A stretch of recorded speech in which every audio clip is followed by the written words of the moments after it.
दिगंबरा दिगंबरा श्रीपादवल्लभ दिगंबरा दिगंबरा दिगंबरा श्रीपादवल्लभ दिगंबरा. अवधूत चिंतन श्री गुरुदेव दत्त. दत्त भक्तांनो, आजचा हा व्हिडिओ साधा नाही. आज आपण एका अशा विषयाला हात लावणार आहोत, एका अशा ग्रंथाला ज्याला हजारो लोकांनी जिवंत देवाचा चमत्कार म्हटलं आहे. पण आपण आज ज्या गोष्टी बोलणार आहोत त्या कदाचित तुम्ही कधीच ऐकल्या नसतील आणि त्या पाठीमागचं शास्त्रीय कारण देखील तुम्हाला माहीत नसतील याची गॅरंटी आहे. गुरुचरित्र म्हणजे नेमकं काय आहे, हे एवढं प्रभावी का आहे, गुरुचरित्र वाचलं तर खरंच समस्या दूर होतात का, आणि सर्वात मोठा प्रश्न, महिलांनी गुरुचरित्र वाचावं का? काही जण म्हणतात हो, तर बरेच जण म्हणतात नाही. मग त्या पाठीमागचं सत्य काय आहे हो? कधी तुम्ही त्याचा अभ्यास केलाय का? काही अध्याय वाचले तर पाप लागतं का? काही मंत्र महिलांनी म्हणू नयेत असं का सांगितलं गेले, आणि हे नियम पडले कुठून? यामागचं तर्क काय, परंपरा काय आणि शास्त्र काय सांगतं? स्वामी समर्थ, शिर्डी साई, शिले महाराज हे सगळे दत्तगुरूंचे अवतार का मानले जातात? त्यांचा गुरुचरित्राशी नेमका काय संबंध आहे? फलश्रुती म्हणजे काय? कोणत्या अध्यायाने कोणता फायदा होतो? तुम्ही व्यवसाय करत असाल, नोकरी करत असाल, तुमच्या मुलांचं शिक्षण त्यामध्ये काही दोष येत असतील, पितृदोष असेल, आरोग्य असेल किंवा तुमच्या वैवाहिक समस्या असतील, कशासाठीही याचा खूप मोठा उपयोग होतो. पण इथं एक गोष्ट लक्षात घेतली पाहिजे की ते सगळं तुम्ही समजून केलं पाहिजे. आपण कोणत्या समस्येला, आपल्याला कोणती समस्या आहे, त्या समस्येवर आपल्याला कोणता अचूक उपाय करायचा आहे, त्यासाठी कोणता अध्यायाचं आपल्याला पारायण करायचं आहे, हे तुम्हाला समजलं पाहिजे. यात खूप खोलवर जाऊन मी या सगळ्या समस्यांविषयी तुम्हाला सांगितलेलं आहे. पण त्यासाठी तुम्हाला व्हिडिओ मात्र शेवटपर्यंत ऐकायला लागेल. तेवढा वेळ तुम्हाला द्यावाच लागेल, नाही तर आहे त्या समस्येशी झुंजत राहावं लागेल. गुरुचरित्रात काही गुप्त अध्यायही आहेत का? काही अध्याय इतके तीव्र आहेत की ते वगळायचे म्हणतात का? गुरुचरित्र पारायणाचे 7 दिवसाचे खरे नियम कोणते? हे करू नये म्हणणारे नियम खरे आहेत की गैरसमज आहे? या संपूर्ण व्हिडिओमधून आपण जाणून घेणार आहोत. गुरुचरित्राची निर्मिती कशी झाली, इतिहास आणि भक्ती, महिलांसाठी पारायणाचे खरे नियम, अफवा की सत्य, कोणते अध्याय कोणासाठी, फलश्रुती सहित सांगणार आहे. गायत्री मंत्र आणि स्त्रियांबाबतचा गोंधळ, मूळ कारण, पारायण कसे करावे, किती दिवस करावे, कोणता दिवस शुभ असतो, पारायणात काय टाळायचं, कोणत्या चुका करण्यापासून आपण टाळायच्या, दत्तावताराची परंपरा, स्वामी समर्थ ते शिर्डी साईबाबा, गुरुचरित्राने जीवनात बदल का आणि कसा होतो, रोजचा 10 मिनिटाचा उपाय, घरातील कलह शांतीचा, आणि गुरुचरित्र वाचताना होणाऱ्या 3 अद्भुत अनुभूती. म्हणूनच आजचा व्हिडिओ शेवटपर्यंत पाहिलात तर गुरुचरित्र तुमच्यासाठी फक्त एक ग्रंथ राहणार नाही, तर आपले पूर्वीचे 4 वेद आणि हा 5वा वेद. पण तो अतिशय प्रभावी आहे. तो दत्त गुरूंचा अनुभव दिल्याशिवाय राहणार नाही. चला तर सुरुवात करूया. आणि जर तुम्ही यापूर्वी याचं पारायण केलं असेल आणि तुम्हाला त्याचं फळ मिळालं नसेल तर निश्चितच तुम्ही काही चुका केल्या आहेत. आणि त्या कोणत्या चुका केल्या आहेत ते तुम्ही हा व्हिडिओ पाहून तुम्ही निरीक्षण करायचे आहेत आणि त्या सुधारून पारायण करायचं आहे.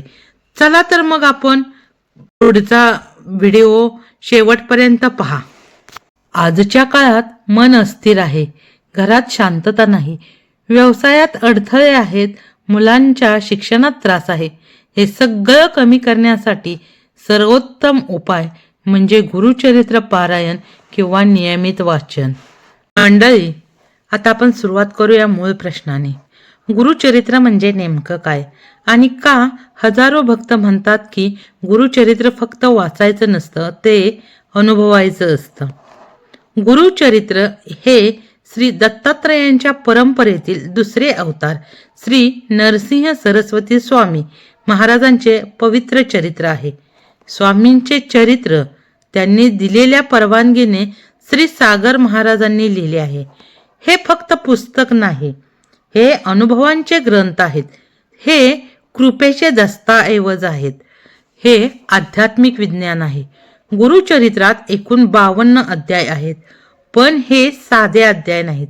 प्रत्येक अध्याय म्हणजे एक जीवनाचा नियम, कर्माचा अर्थ, भक्तीचा मार्ग, गृहस्थ जीवनातील समस्यांचे उत्तर, संन्यास आणि मोक्ष याचा प्रत्यक्ष अनुभव.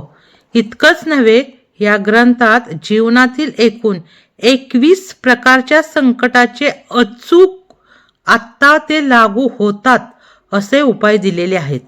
यामध्ये कर्म, अडथळे, पितृदोष, आरोग्य, कलह, नोकरी, प्रसन्नता, मनशांती सर्व काही.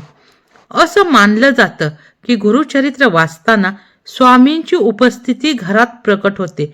ज्या वेळेला तुम्ही हा मंत्र म्हणतात, अवधूत चिंतन श्री गुरुदेव दत्त, त्यावेळेला तुम्ही ते चिंतन करता दत्तांचं, त्यावेळेला ते तुमच्या सभोवती असतात.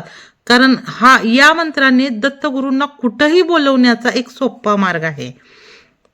भले मग ते मनुष्याच्या रूपात येतील किंवा कोणत्याही रूपात येतील, पण ते तुमच्या जवळ सूक्ष्म रूपात उपस्थित असतातच.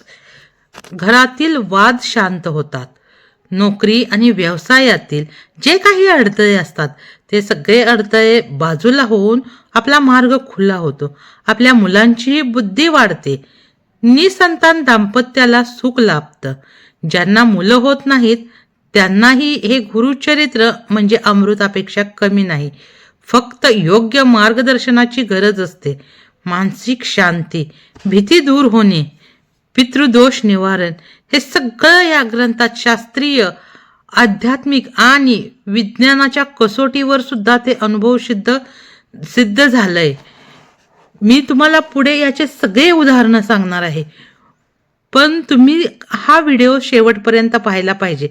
कारण कुठलंही अधुरं ज्ञान हे कुणालाच तारत नाही, उलट ते मारकच ठरतं. इतर ग्रंथ सांगतात, पण गुरुचरित्र करून दाखवतं. कारण हा ग्रंथ कथा, तत्वज्ञान आणि चमत्कारांच्या माध्यमातून तुमच्या मनावर, विचारांवर आणि कर्मावर थेट परिणाम करतं. गुरुचरित्र म्हणजे काय आहे? तुमच्या कर्मातील गुंता सोडवणारं धडधडीत विज्ञान आहे. तुमच्या घरातील नकारात्मकता ऊर्जा हटवणारा प्रकाश आहे आणि तुमच्या मनाला स्थिर करणारी औषधी आहे. आता हे गुरुचरित्र का वाचावं? तर हा प्रश्न खूपच साधा, पण उत्तर मात्र त्याचं अत्यंत खोल आहे. ज्या वेळेला तुमच्या घरामध्ये शांतता लाभत नाही, तुमचं मन सतत अस्वस्थ होतंय, बेचैन होतंय, तुम्हाला काही चांगलं वाटत नाही, नशीब उलटं चाललंय, पान उलटं फिरलंय म्हणतात ना, तसं झालं. खूप प्रयत्न करताय. माणूस म्हणतं प्रयत्नांते परमेश्वर, पण कधी कधी खूप प्रयत्न करूनही यश मिळत नाही. अशा वेळेला आपल्याला काहीतरी अडचण येते. त्यावेळेला सतत घरात आजारी पडणं, कुणी ना कुणी सारखं आजारी पडत असते. त्यांच्या अडचणी असतात आणि खर्च म्हणतात ना, येणं रुपया आणि जाणं 10 रुपये असा प्रकार होत असतो. पितृदोषांचे लक्षण, मुलं ऐकत नाहीत, मनाला स्थैर्य मिळत नाही, व्यवसाय सुरळीत नाही आणि सतत आपल्या मनामध्ये पुढे कसे होईल, आता कसे होईल अशी जी नकारात्मक विचार येतात, भीती असते, अनिश्चितता असते. तुमच्या आयुष्यात यापैकी एखादं जरी लक्षण असेल तर गुरुचरित्र तुमच्यासाठीच आहे. गुरुचरित्र हे उपाय नाही, ती संपूर्ण उपाय यंत्रणा आहे. लोक म्हणतात गुरुचरित्र वाचलं की चमत्कार होतो. चमत्कार असं काही नसतं. होते ते म्हणजे तुमच्या कर्माला दिशा, विचारांना स्पष्टता, मनाला स्थैर्य आणि निर्णयाला दैवी बुद्धी. म्हणूनच गुरुचरित्र वाचनाने घरात प्रकाश आणि आयुष्यात मार्ग दोन्हीही मिळतो.